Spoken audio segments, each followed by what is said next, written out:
Welcome to wishful ಅಡುಗೆ ಮನೆ. ನೋಡಿ, ಇವತ್ತೇ ನಾವು ಇಲ್ಲಿ ಬಜ್ಜಿ ಮೆಣಸಿನ್ಕಾಯಿನ ತಗೊಂಡಿರೋದು.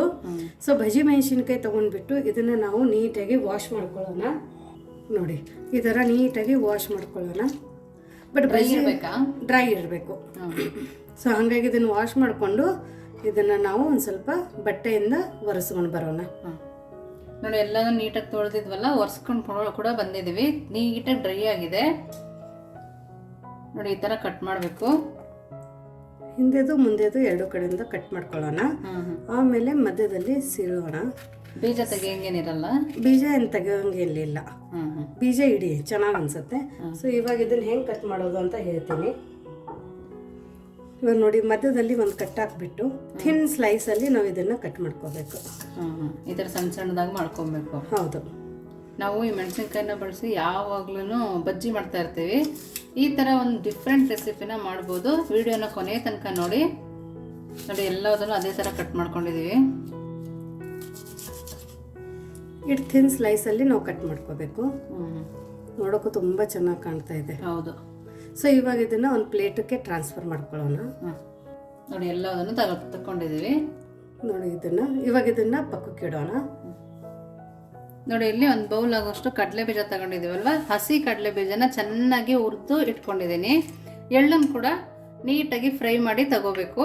ಹುಚ್ಚೆಳ್ಳನ್ನು ಪುಡಿ ಮಾಡಿ ಇಟ್ಕೊಂಡಿದ್ದೀವಿ, ಅದನ್ನು ಕೂಡ ಹುರಿದು ಪುಡಿ ಮಾಡ್ಕೋಬೇಕು. ನೋಡಿ, ಇವೆರಡನ್ನು ಪೌಡರ್ ಮಾಡ್ಕೊಂಬರ್ತೀವಿ. ನೋಡಿ, ಇವಾಗ 3 ಪುಡಿಗಳು ಕೂಡ ರೆಡಿ ಇದೆ. ಕಡಲೆ ಬೀಜನೂ ಪುಡಿಯಾಗಿದೆ, ಎಳ್ಳು ಪುಡಿಯಾಗಿದೆ, ಹುಚ್ಚೆಳ್ಳು ಮೊದಲೇ ಪುಡಿಯಾಗಿತ್ತಲ್ಲ, 3 ರೆಡಿ ಇದೆ. ನೋಡಿ, ಆ ಪೌಡರ್ ಎಲ್ಲ ರೆಡಿ ಆದಮೇಲೆ ಒಂದು ಪ್ಯಾನ್ನ ಇಟ್ಕೊಂಡಿದ್ದೀನಿ. ಇದ್ರ ಒಳಗಡೆ ಒಂದು 2 ಸ್ಪೂನ್ ಅಷ್ಟು ಎಣ್ಣೆ ಹಾಕೊಳ್ಳೋಣ. 2 ಸ್ಪೂನ್ ಸಾಕಾಗುತ್ತಾ? 2 ಸ್ಪೂನ್ ಸಾಕು.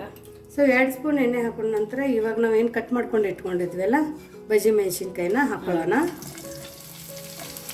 ಇವಾಗ ಫ್ಲೇಮನ್ನು ಹಾಯಲ್ಲಿ ಇಟ್ಕೊಂಡು ನಾವು ಇದನ್ನು ಹುರ್ಕೋಬೇಕು. ಇದು ಉತ್ತರ ಕರ್ನಾಟಕ ಸ್ಪೆಷಲ್.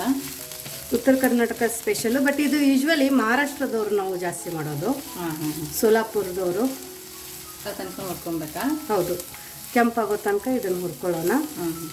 ಆವಾಗ ಒಂದು ಒಳ್ಳೆ ಫ್ಲೇವರ್ ಕೊಡುತ್ತೆ ಮೆಣಸಿನ್ಕಾಯಿ ತಿನ್ನೋಕೆ. ಹಸಿ ಹಸಿ ಅನ್ಸಲ್ಲ. ನಾವು ಸಾಮಾನ್ಯ ಈ ಮೆಣಸಿನ್ಕಾಯಿಂದ ಬೋಂಡ ಮಾಡೋದು, ಬೋಂಡ ಮೆಣಸಿನ್ಕಾಯಿ ತಂದ್ವಿ ಅಂತ. ಹೌದು, ಈ ಥರ ಡಿಫ್ರೆಂಟಾಗಿ ಮಾಡ್ಕೊಂಡಾಗ ತುಂಬಾ ಚೆನ್ನಾಗಿರುತ್ತೆ. ಸೊ ಇದನ್ನು ನಾವು ಕೆಂಪಾಗೋ ತನಕ ಹುರ್ಕೊಂಡು ಬರೋಣ. ಸೊ ನೋಡಿ, ಇದು ಇವಾಗ ಚೆನ್ನಾಗಿ ಹುರ್ಕೊಂಡಿದ್ದೀವಿ. ಇದನ್ನು ಹುರಿದಿರೋದನ್ನ ಇವಾಗ ಒಂದು ಪ್ಲೇಟಿಗೆ ಹಾಕೊಂಡು ಪಕ್ಕಕ್ಕೆ ಇಡೋಣ. ಆಮೇಲೆ ಒಗ್ಗರಣೆಗೆ ರೆಡಿ ಮಾಡ್ಕೊಳ್ಳೋಣ. ನೋಡಿ, ಈಗ ಅದೇ ಪ್ಯಾನ್ನ ತಗೊಂಡಿದ್ದೀವಿ. ಇದ್ರ ಒಳಗಡೆ ಇವಾಗ ಒಂದೇ ಒಂದು ಸ್ಪೂನ್ ಎಣ್ಣೆ ಹಾಕೊಳ್ಳೋಣ. ಎಣ್ಣೆ ಜಾಸ್ತಿ ಬೇಡ. ಸಾಸಿವೆ, ಜೀರಿಗೆ ಚೆನ್ನಾಗಿ ಸಿಡಿತಾ ಇರಬೇಕಾದ್ರೆ ಇದ್ರ ಒಳಗಡೆ ನಾವು ಬೆಳ್ಳುಳ್ಳಿ ಹಾಕೊಳ್ಳೋಣ. ಬೆಳ್ಳುಳ್ಳಿನ ಜಜ್ಜಿಬಿಟ್ಟು ತಗೊಂಡಿರೋದು. ಮತ್ತು ಅದ್ರ ಜೊತೆ ಕರಿಬೇವು. ಆ್ಯಕ್ಚುಲಿ ಈ ರೆಸಿಪಿಗೆ ಬೆಳ್ಳುಳ್ಳಿ ಹಾಕೊಳ್ಳೋದ್ರಿಂದ ತುಂಬ ಒಳ್ಳೆ ಫ್ಲೇವರ್ ಕೊಡುತ್ತೆ. ಇದನ್ನು ಸ್ವಲ್ಪ ಬೆಳ್ಳುಳ್ಳಿ ಹಸಿ ವಾಸನೆ ಹೋಗೋ ತನಕ ಹುರ್ಕೊಳ್ಳೋಣ. ಇದ್ರ ಒಳಗಡೆ ಒಂದು ಸ್ವಲ್ಪ ಹಿಂಗನ್ನು ಹಾಕೊಳ್ಳೋಣ. ಹಿಂಗೆ ಹಾಕೊಳ್ಳೋದ್ರಿಂದ ಡೈಜೆಷನ್ ಚೆನ್ನಾಗಾಗುತ್ತೆ.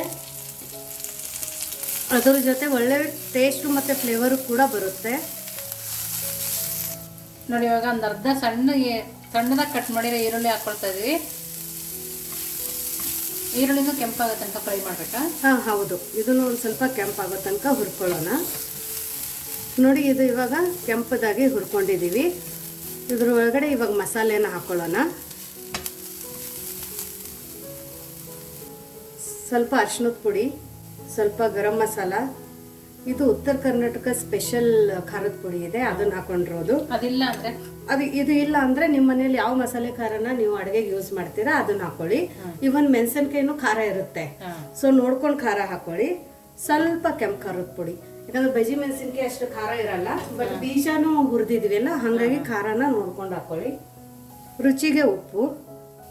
ಇವಾಗ ನಾವು ಏನು ಪುಡಿಗಳು ಮಾಡ್ಕೊಂಡು ಇಟ್ಕೊಂಡಿದ್ವಲ್ಲ, ಕಡಲೆ ಬೀಜದ ಪುಡಿ, ಹುರಿದು ಪುಡಿ ಮಾಡ್ಕೊಂಡಿರೋದು ಕಡಲೆ ಬೀಜ, ಎಲ್ಲದೂ ಒಂದೊಂದು ಸ್ಪೂನ್ ಹಾಕೋಬೇಕಾ?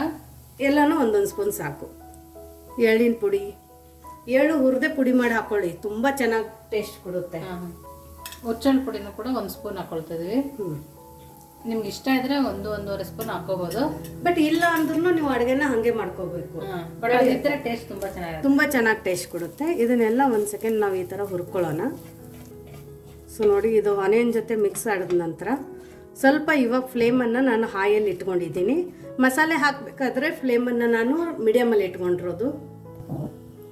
ನೋಡಿ ಇವಾಗ ನೀರು ಸೇರಿಸ್ಕೊಳ್ತಾ ಇದ್ವಿ. ಒಂದು ಗ್ಲಾಸ್ ಅಷ್ಟು ಸೇರಿಸ್ಕೊಳ್ತೀವಿ ಪತಿ? ಇಲ್ಲ, ಸ್ವಲ್ಪ ಸಾಕು, ಸ್ವಲ್ಪ ಸಾಕು. ನೋಡಿ, ಈರುಳ್ಳಿ ಮಸಾಲ ಎಲ್ಲ ನೆನೆಯೋವರೆಗೆ ನೀರು ಹಾಕೊಂಡಿದ್ದೀವಿ. ನೆನೆಯುವವರೆಗೆ, ಯಾಕಂದ್ರೆ ಅದು ಒಳ್ಳೆ ಅದ್ರ ಫ್ಲೇವರ್ ಬಿಡಬೇಕಲ್ಲ, ಅದಕ್ಕೋಸ್ಕರ ಹಾಕೊಂಡಿರೋದು. ಸೊ ನೋಡಿ, ಕಲರ್ ನೋಡಿ ಎಷ್ಟು ಚೆನ್ನಾಗಿ ಕಾಣ್ತಾ ಇದೆ ಅಂತ. ಸೊ ಇವಾಗ ಫ್ಲೇಮನ್ನು ನಾನು ಹಾಯಲ್ಲಿನೇ ಇಟ್ಕೊಂಡಿದ್ದೀನಿ. ಹುರ್ಕೊಂಡು ಇಟ್ಕೊಂಡಿದ್ವಲ್ಲ ಮೆಣಸಿನ್ಕಾಯಿನ, ಅದನ್ನು ಹಾಕ್ಕೊಂಡು ಇದನ್ನೆಲ್ಲ ಇವಾಗ ಮಿಕ್ಸ್ ಮಾಡ್ಕೊಳ್ಳೋಣ.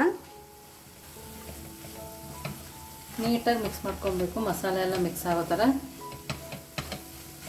ಇವಾಗ ಫ್ಲೇಮನ್ನು ಲೋ ಅಲ್ಲಿ ಇಟ್ಕೊಂಡು ಬರೀ 1 ನಿಮಿಷ ಇದನ್ನು ಲಿಡ್ಡನ್ನು ಕ್ಲೋಸ್ ಮಾಡಿ ಸ್ಟೀಮ್ ಮಾಡ್ಕೊಳ್ಳೋಣ. ಯಾಕಂದ್ರೆ ಮಸಾಲೆ ಎಲ್ಲ ಚೆನ್ನಾಗಿ ಹಿರ್ಕೋಬೇಕು ಮೆಣಸಿನ್ಕಾಯಿ ಅಂತ. ಸೊ ನೋಡಿ, ಇವಾಗ ಇದು 1 ನಿಮಿಷ ಆಗಿದೆ. ತೆಗೆದುಬಿಟ್ಟು ನೀಟಾಗಿ ಮಿಕ್ಸ್ ಮಾಡ್ಕೊಳ್ಳೋಣ.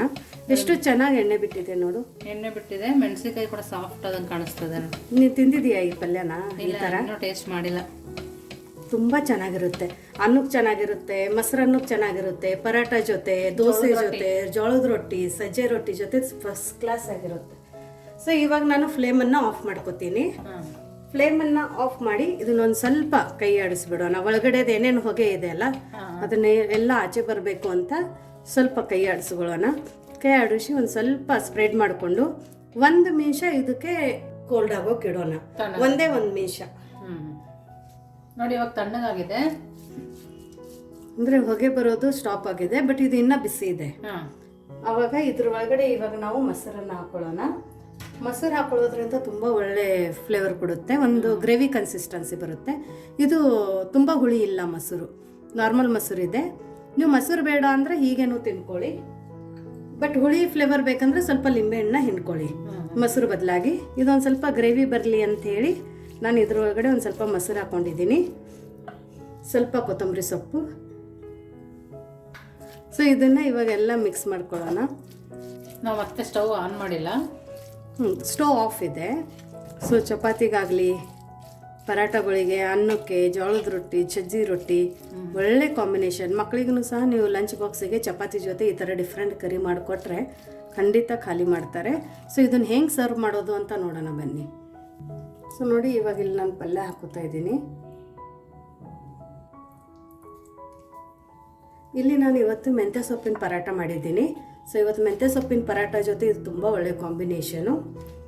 ಸೊ ನೋಡಿ, ಇದನ್ನು ಕಟ್ ಮಾಡಿಕೊಂಡು ಈ ಥರ ಹಚ್ಕೊಂಡು ತಿಂದರೆ 1 ಚಪಾತಿ ತಿನ್ನೋರು 3-4 ಚಪಾತಿ, 1 ರೊಟ್ಟಿ ತಿನ್ನೋರು 3-4 ರೊಟ್ಟಿ ತಿಂತಾರೆ. ಅಷ್ಟು ಹೆಲ್ದಿ ರೆಸಿಪಿ ಇದೆ, ಅಷ್ಟು ಒಳ್ಳೆ ರೆಸಿಪಿ ಇದೆ. ಈ ರೆಸಿಪಿ ನಿಮಗೆ ಹೇಗೆ ಅನ್ನಿಸ್ತು ಅಂತ ಕಮೆಂಟ್ ಮೂಲಕ ತಿಳಿಸಿ. ಇನ್ನೂ ನೀವು ನಮ್ಮ ಚಾನಲ್ನ ಲೈಕ್ ಮಾಡಿಲ್ಲ ಅಂದರೆ ಲೈಕ್ ಮಾಡಿ, ಶೇರ್ ಮಾಡಿ, ಸಬ್ಸ್ಕ್ರೈಬ್ ಮಾಡಿ. Thank you.